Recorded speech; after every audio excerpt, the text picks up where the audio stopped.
Hello there, my name is Crouse. I'm a distinguished Toastmaster, a DTM. I've been a Toastmaster off and on for about 20 years. I've mentored many new members and find it enjoyable to get to know members and help them meet their communication goals. And I've led many of them into becoming club officers. I love Toastmasters and I love mentoring others. It may be helpful if you log in at toastmasters.org. You'll be able to locate the Pathways Mentoring Program when I get to that point. If you're already logged in, you can go right to where you select the mentoring program. The Pathways Mentoring Program takes two people, the mentor and the protege, or do you say mentee? One person, the mentor, has been around longer and knows a little more about public speaking and/or leadership than the other one does. The mentor might be on level 2 or higher, whereas the mentee is a brand new member with maybe no speeches given yet. Some clubs assign a mentor to a new member immediately, while others have a silent mentoring system. In this system, the mentor acts as a concerned buddy, asking the assigned protege how things are going with that icebreaker, or maybe inviting the new member to get together over coffee to discuss the icebreaker. The protege doesn't know they're being mentored. It just feels like someone at the meeting took an interest in them. Question: how does your club do it?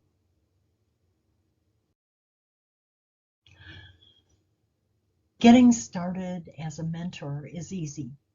At the next meeting you attend, begin the relationship by getting to know each other. Offer to help a new member with the icebreaker and get to know the mentee's background and goals as you go through slides together and fill in the speech profile sheet. Show them how to form the answers they filled in as paragraphs for the 4 to 6 minute speech and have them read through it. Edit as needed, of course, and provide some feedback and positive support.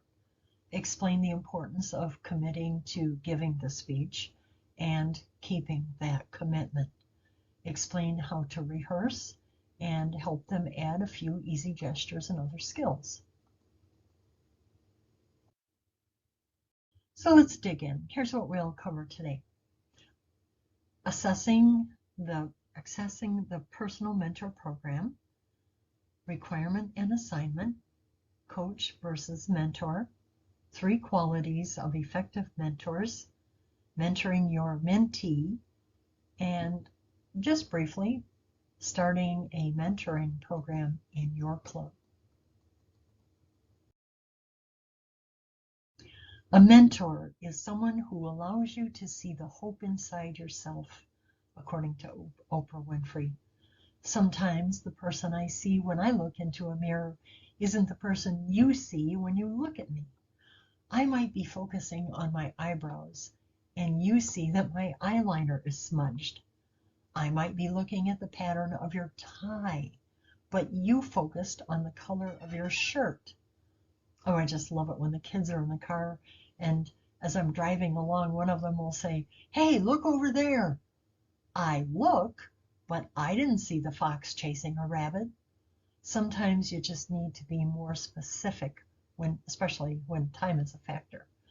Mentoring someone is the same.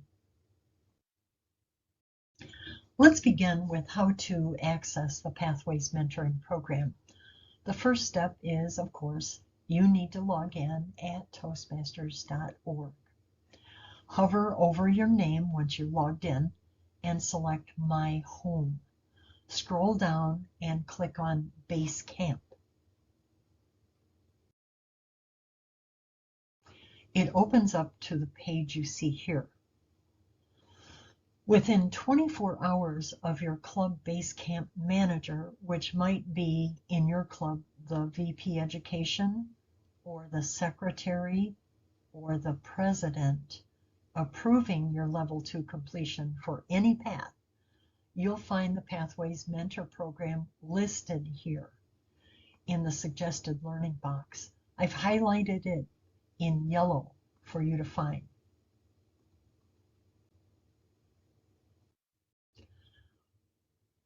When you click on the mentor program, it goes into your transcript. You can see it in this slide, where you can click on it and access the components of the training. Along with the slides, you'll find helpful documents to help you with the process.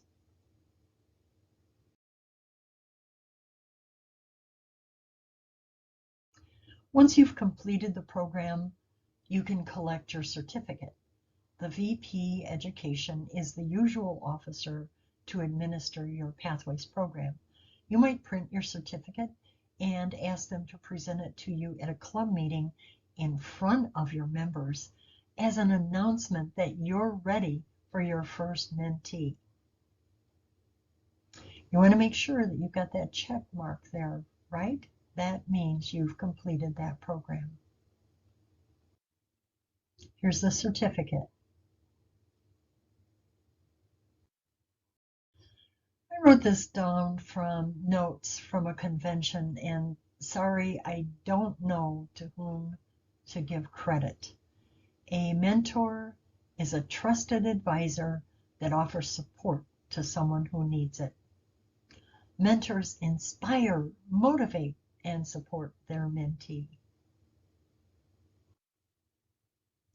The Mentor Project covers a wide range of topics, from understanding your role as a mentor and assessing your readiness through a comprehensive assignment that includes a 6-month commitment.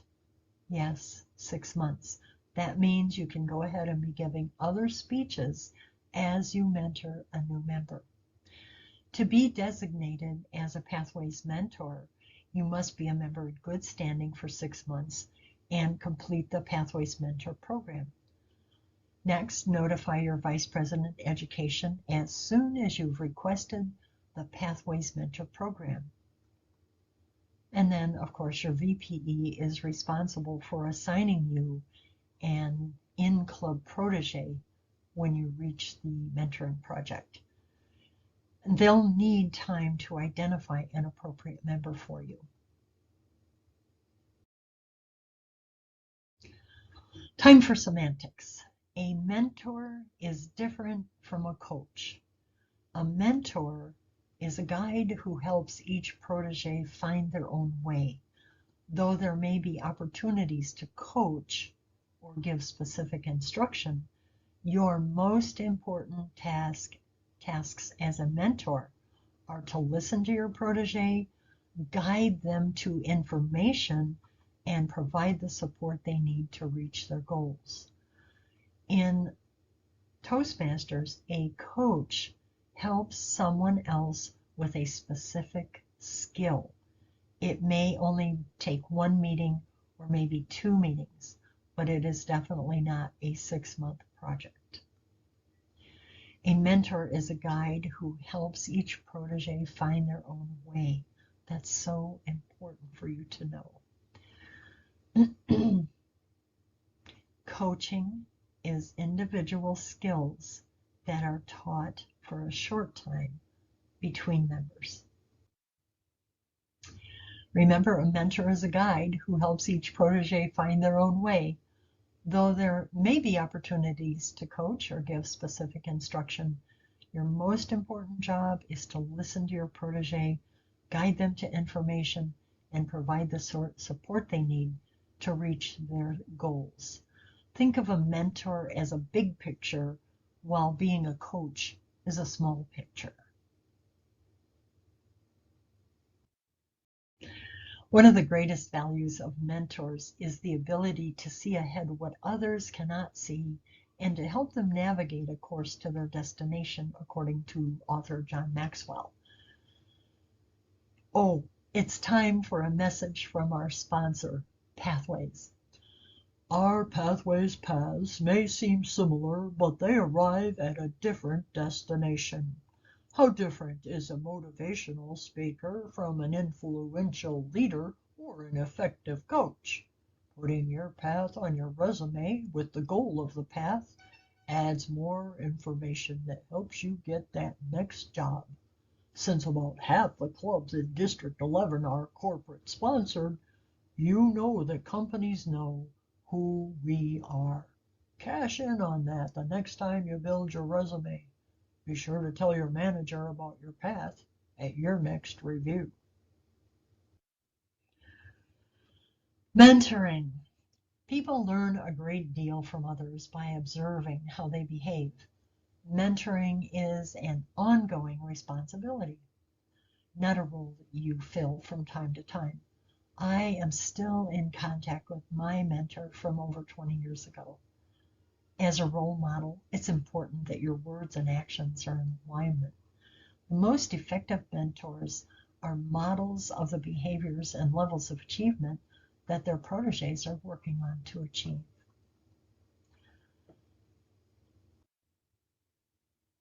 A mentor must devote time in order to get to know and help their proteges. It's up to the mentor and protege how much time they agree to spend together during a project. At a minimum, to complete this project, a mentor must spend 2 hours per month with each protege. How that time is organized is up to you and your protege. Though 2 hours is required, regular communication above the minimum will support the development of your protege.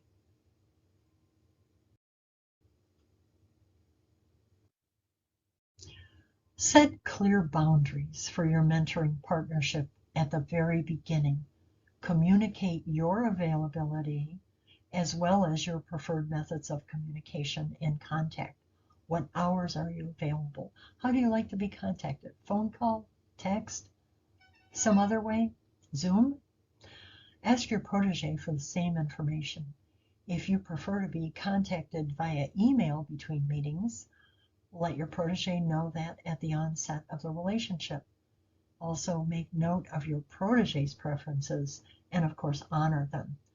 Discuss your responsibilities as a mentor with your protege and share your view of his responsibilities. Be clear about what you can and cannot do in your role and give your protege an opportunity to do the same. Share your expectations about confidentiality and any other issues that are important to you. Listening is a powerful skill. Simply listening can often be enough to help a protege work through any challenges she's facing. Give your protege the opportunity to tell you what she needs before you begin to give direct advice. Active listening is a way of listening that is more than sitting back and absorbing what another person says. It's a process of hearing, understanding, and repeating back what you've heard. For example, your protege may share that she wants to give a speech in a few weeks. You could respond with, I understand that you want to give your speech by next month. That type of exchange allows the speaker to hear her own thoughts restated, and it creates an opportunity for clarification and understanding. Additionally, it allows both the speaker and the listener to learn how others hear them and how to more effectively communicate in the future. You can say, I hear you, or let me see if I got this, or maybe, I understand that you. The delicate balance of mentoring someone is not creating them in your own image, but giving them the opportunity to create themselves, according to movie producer Steven Spielberg. Your path may differ from your mentee's path. As you ask them about their goals and what they do at work, you may learn about a new facet of work life from them. You may learn a new skill. You may develop a new vision. When they look into a mirror, they may see their future self while you still see their present self. Looking into their mirror, their path, may give you new insight into who you want to be. One of the key points in mentoring is to listen. I just can't emphasize this enough. Stephen Covey, in his book, The 7 Habits of Highly Effective People, said this: communication is the most important skill in life. We spend most of our waking hours communicating. But consider this. You've spent years learning how to read and write, years learning how to speak, but what about listening? What training or education have you had that enables you to listen so that you really deeply understand another human being from that individual's point of view?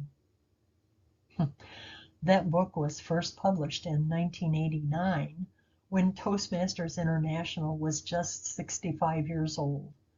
Next year, well, actually this year, in 2024, Toastmasters will be 100 years old, and we are still teaching people how to listen to others. You are developing listening skills when you take the role of a counter, or speech evaluator, or grammarian, right?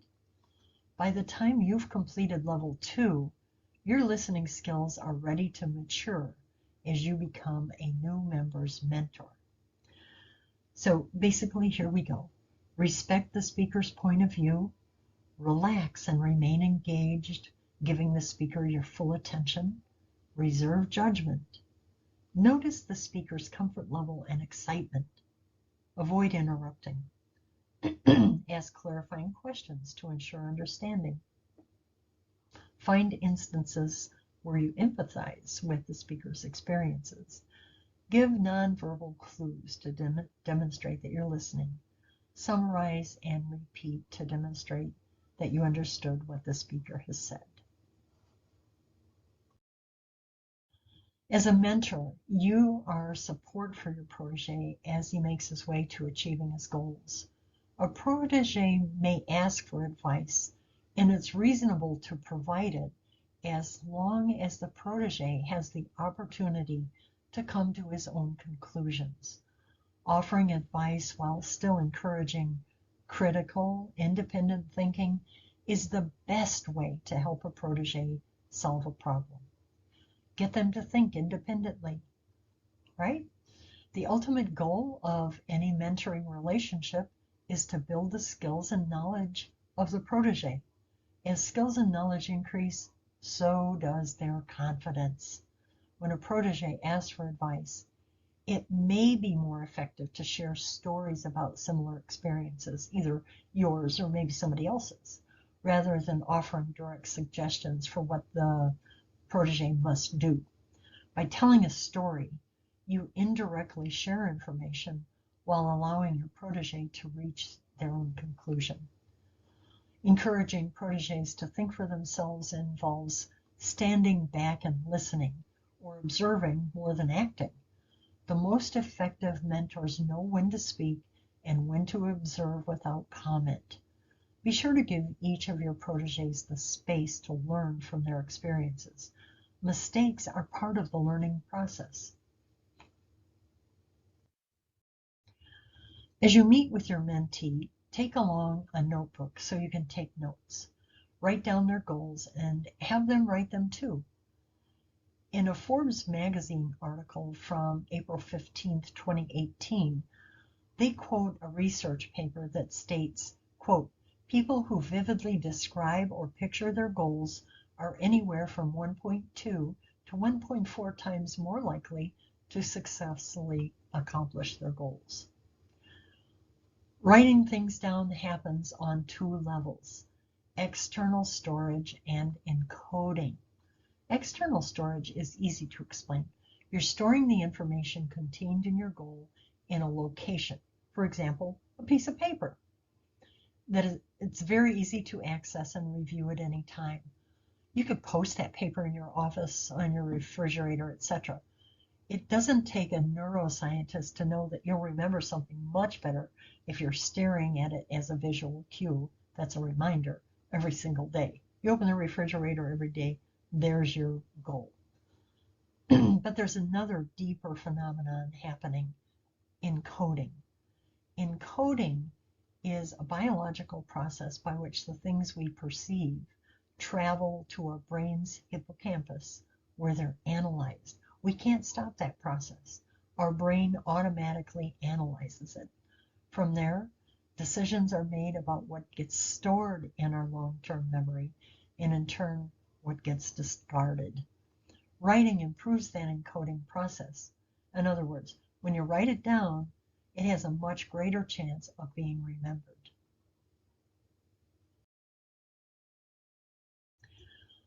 Mentoring becomes your true legacy. It's the greatest inheritance that you can give to others. Old people remember and value mentoring, right? They give stuff away and they remember that.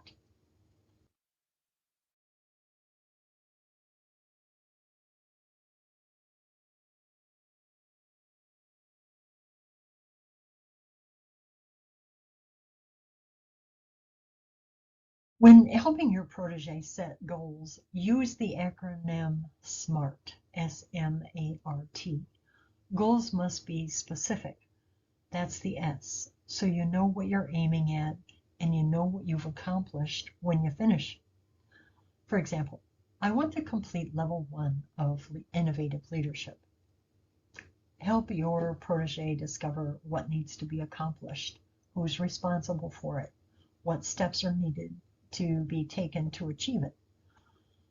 Next, the goal must be measurable. For example, I want to complete level 1 of innovative leadership by April 15th.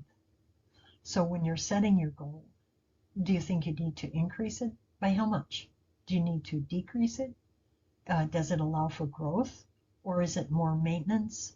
Or maybe you have to ask how many, like how many speeches.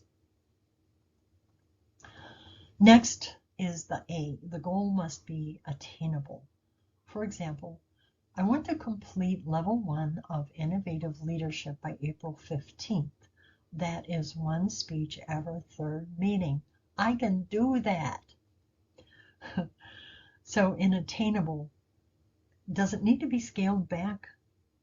Get the calendar out and ask, does this make sense? Next, the R. It must be realistic.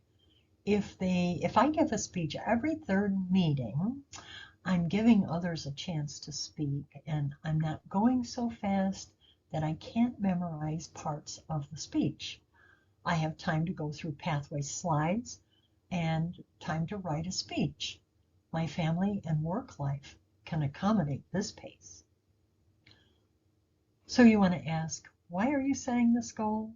And can it be achieved in the time frame that we've set? Finally, the goal must be timely. That's the T in SMART.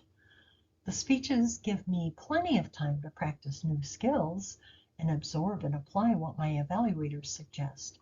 Just in case I can't finish by April 15th, I can give myself a little more time to complete the last speech or speeches. I'm still moving my skills forward. Reach the end of our goal by when? And then ask, is that deadline flexible? The process begins with the first meeting between the mentor and the mentee or protege. We can break this into first meeting, the next meeting, and meetings over time. In the first meeting, a mentor will sit with the new member and explain the parts of the meeting, the roles, how to sign up for a role or speech, introduce them to officers, and how to inform the correct person if they signed up for a role but they can't attend that meeting. The mentor can go over the recognition the clubs give, such as the Best Speaker ribbon, or Triple Crown Award, or maybe Level Achievement Awards. Remember that recognition retains members for your clubs.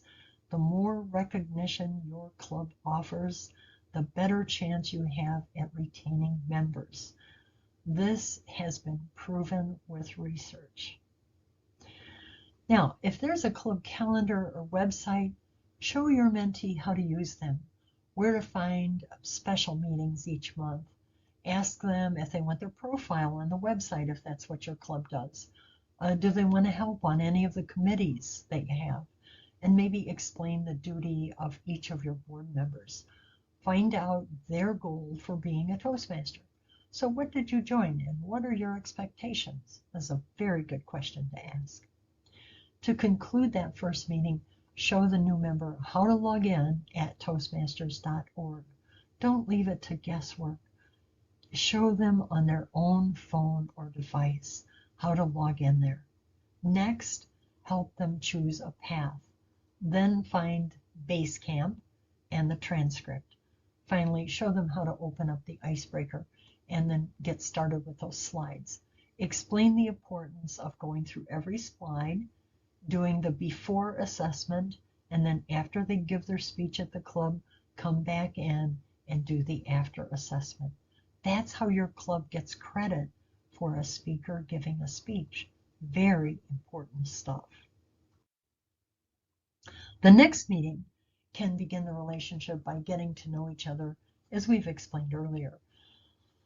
Help with the icebreaker and get to know the mentee's background and goals as they go through the slides together and fill in the speech profile sheet. Show them how to form the paragraphs into a 4 to 6 minute speech and have them read through it. Edit as needed, of course, and provide feedback and positive support always. Explain the importance of committing to giving the speech and keeping that commitment. Explain how to rehearse their speech and help them add a few easy gestures and maybe some other skills. Meetings over time. Over time, the mentor can let the mentee know how they have benefited from Toastmasters. Explain leadership opportunities as a club officer and even beyond the club within District 11. They can listen to next speeches and provide suggestions and support. Get together and talk about the speeches that happened at that night's club meeting. Keep appointments with them, whether in person or virtual. Get to know them. Make them feel welcome when they enter the club meeting. Find commonalities. Explain speech contests. Encourage them to enter the club contests. Since the mentoring program lasts 6 months, it's possible to mentor a new member through all the speeches in level 1. It's very possible to do 5 speeches in 6 months with a little help from a friend. In the mentoring program, there are several downloads to help schedule meetings and accomplishments. You can use them if it's more helpful, or just put it in your phone calendar. Mentors help a club establish long-term and Toastmasters for life. Are you one? I am. Be ready and willing to give constructive feedback to your protege and, of course, to accept it in return. For some members, it may be easier to express a concern on a form rather than in person. Take time to complete the mentoring evaluation resource and encourage your protege to do the same. Look for ways to incorporate that feedback into future conversations, either with your current protege or another. And it might be something that you learn that they tell you about yourself. As with any form of evaluation, use the opportunity to give feedback that can help your protege succeed in meeting his goals. You're seeing him from a different mirror, a different lens. We're almost finished. Let's briefly discover or cover how to start a mentoring program in your Toastmasters Club. This program is administered by your VP Education. Your program begins with that person, the VPE, taking the mentoring course in Pathways. Then they take a look at their members who have earned the coveted Distinguished Toastmaster Award and those who've completed at least 2 levels in Pathways. VPE can either prepare a speech about the mentoring program or maybe provide a whole meeting where they go over the mentoring process.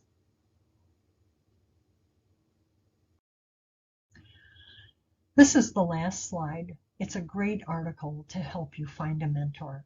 It's got advice for you and advice you can share with other board members to start a mentor program in your club. I'm not going to go through all of this reading, so get out your phone and take a picture of this slide. That way you can read it a little bit later. It's really interesting. Ready? Okay, we love feedback. We're Toastmasters. So please send any questions or comments to me, Carol Crouse, at toastmaster@peoplepc.com. And thank you very much for watching this session.